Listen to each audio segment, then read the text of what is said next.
Bonjour à tous. Alors une petite capsule aujourd'hui pour vous parler des personnes qui pensent trop. Cette vidéo va être utile à vraiment beaucoup de monde. Je vais la synthétiser au mieux et aller rapidement aux choses essentielles. Beaucoup de personnes ont les pensées en arborescence, n'arrivent pas à faire taire leur mental et du coup, forcément, ça entraîne soit des insomnies, d'autres problématiques, aussi au niveau du système nerveux et j'en passe beaucoup d'autres. Nous savons que nous avons 60 000 pensées par jour, ce qui fait une pensée seconde. Et par les neurosciences aujourd'hui, depuis plusieurs années, ça a été prouvé que la méditation a la capacité justement de baisser cet afflux de pensées. Donc l'un des meilleurs outils, bien sûr, c'est de se mettre à la méditation. Mais je vais vous expliquer que la méditation, la meilleure qui soit, c'est la méditation de pleine conscience.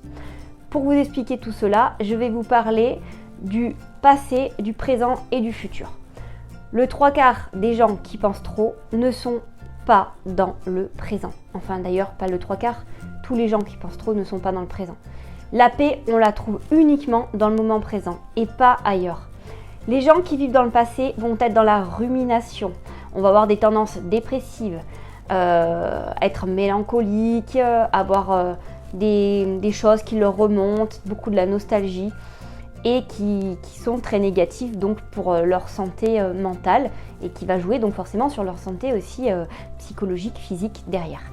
Les personnes qui sont dans le futur, elles sont anxieuses, elles sont très stressées, dans l'inquiétude.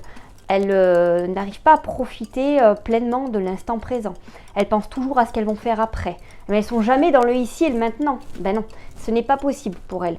Elles ont beaucoup de difficultés à ne pas se faire tout un monde, se faire du souci pour ce qui va se passer, ce qui va arriver, etc. Alors que clairement, on n'en sait rien. Donc, pour cela, essayez de vous auto-observer constamment. Et l'un des meilleurs outils, c'est la respiration. Concentrez-vous autant que possible dans la journée, à chaque instant, le plus souvent possible, sur votre respiration. J'inspire, j'expire, je regarde ce qui se passe à l'intérieur de moi. Ça me ramène et ça me reconnecte à mon corps. Ça m'ancre et ça permet donc d'ancrer mon chakra racine. Je ferai des vidéos plus tard pour expliquer les différents chakras et à quoi ils servent.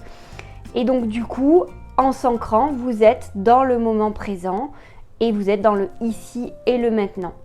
Voilà, écoutez, j'espère que cette vidéo aura été utile pour un grand nombre de personnes.